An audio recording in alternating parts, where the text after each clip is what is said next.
I'd like to go to my next quote. It is again from Naomi Wolf's book, The End of America, Letter of Warning to a Young Patriot. And this one is from page 129. If the ground of democracy is truth, the ground of dictatorship is assertion. In a dictatorship, reality belongs to whoever has the greatest power to assert. I thought this quote was very relevant because right now, George Bush's administration has the greatest power to assert. They can kind of dictate how the conversation is going to go within the political spectrum. They have the mainstream media in their back pocket, and I don't know if you're happy with the Senate or the House, but I think there are plenty of people in the Senate and House that should not be in their seats. So now I'd like to go to our next video. It is also from CNN, and it is about Ron Paul's comments in the same debate. And I like this clip because it really shows how Ron Paul can stand up to CNN's bias sometimes. I think that we know that Fox News is biased, and we know that MSNBC sometimes is pretty good, but it's kind of unclear if CNN is unbiased sometimes. So I'd like you to pay attention to this clip, and I guess you be the judge if you think CNN is being biased here. The 10 Republican presidential candidates squared off in South Carolina this week, and although he's languishing in the polls, Texas Congressman Ron Paul managed to grab a big share of the attention. He joins us now live from Houston. Congressman Paul, thanks for joining us. Let's show our viewers right away the moment in that debate which captured so much attention and became such a flashpoint. You were speaking, and the former New York City Mayor Rudy Giuliani jumped in. Let's listen. They attack us because we've been over there. We've been bombing Iraq for 10 years. It's an extraordinary statement. As someone who lived through the attack of September 11, that we invited the attack because we were attacking Iraq. I don't think I've ever heard that before, and I've heard some pretty absurd explanations for September 11.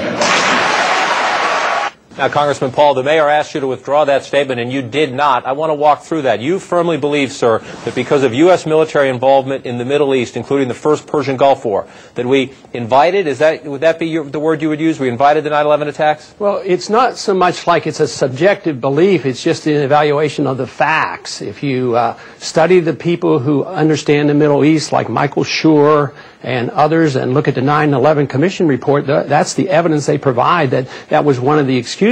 One of the strongest statements for the position I hold comes from no other than Paul Wolfowitz, who said right after we invaded Iraq that this was a major, major event because we could take our troops out of Saudi Arabia, recognizing that that was the motivation for recruiting for al-Qaeda and their motivation for their hatred toward us. So there's a lot of evidence. I don't think we should deal with the subjective. I think we should deal with the objective position of whether or not those who really understand the Middle East support what I had said. Well, let me ask you more broadly about your views on foreign policy then. Obviously, you believe the United States should have a limited role in the world, especially in terms of projecting military force. So if Kim Jong-il rolled south into South Korea today, should the United States intervene?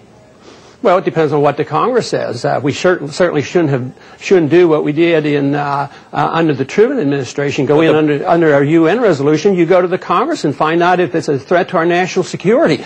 I personally would think right now that it isn't a threat to our national security. I want to make a point, though, that if we weren't over there, I think Korea would be unified, just like South Vietnam or Vietnam is unified. They have railroads now open up between the two. They want to share information. But let me jump in. I don't want to solve the problems of the Korean Peninsula today. I do want to get your views on foreign policy. Let me give you another example. If China took back Taiwan today, you say go to the Congress, or does the President not have the authority as Commander-in-Chief? Absolutely, he does not have the authority. Where does he get it?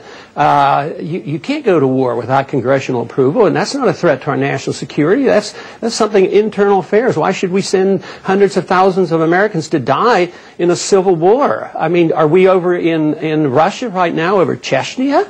I mean, it wouldn't make any sense. Did we go to war over Hong Kong? You know, we should follow the Constitution and the advice of the founders. Don't go looking for dragons to slay. I mean, why should we go and provoke and look for trouble? We should talk to people, negotiate, be diplomatic, and trade with people. We do much better trading with Vietnam than we did with fighting with them, and we lost 60,000 men there. It makes so much common sense, and it's so appealing to the majority of Americans. Let me tell you, I really believe that.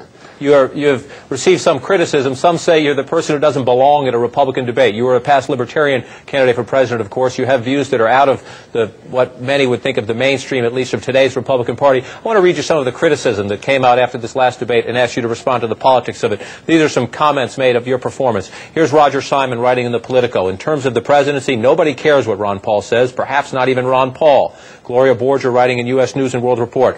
Representative Ron Paul of Texas, who gives new meaning to the question asked by Ross Perot's former running mate, Admiral James Stockdale, who am I? Why am I here?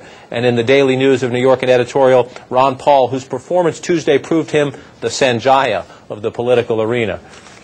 What do you make of the critics who say, why is this guy in a Republican debate? If he wants to run as the Libertarian. Well, I would ask you why you pick out 3 when I could find you probably 1,000 that contradict exactly what you say. I would say that I'm more Republican than they are. The Republican tradition is always to win on the peace position.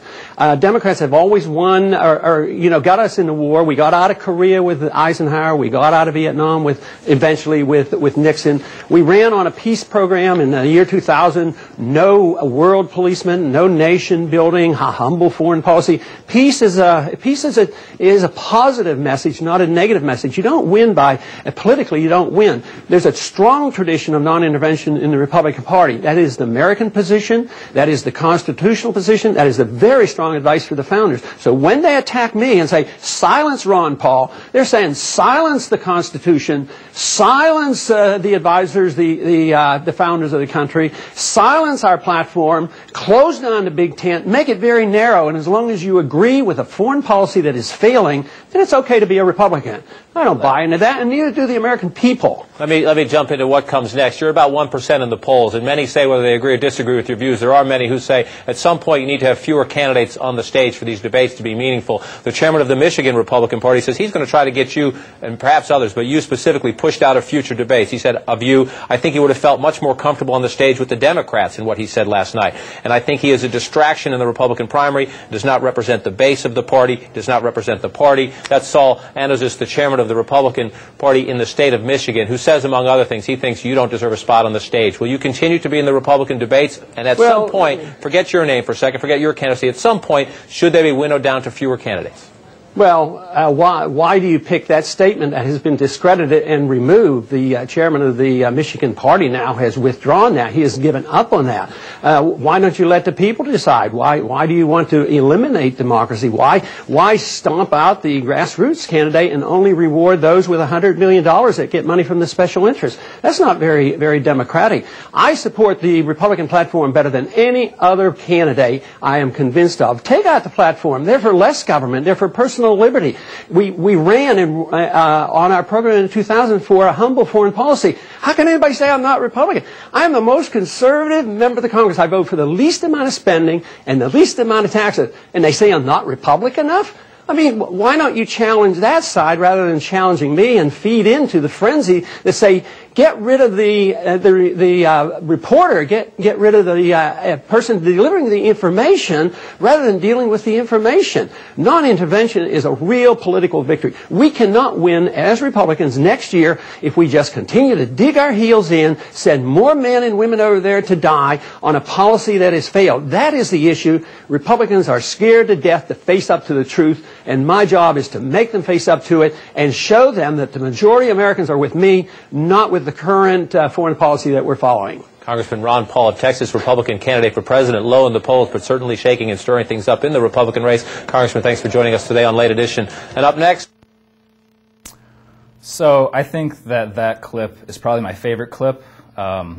Basically, in contrast to the debates, in the debates, they don't really let Ron Paul get out more than 2 sentences, sometimes 3 sentences. And in this clip, he really gets to say exactly what he means, and he gets to come back at all of the questions of the CNN reporter and really, in my opinion, kind of stick it to the reporter and really show that he really is the one true Republican running for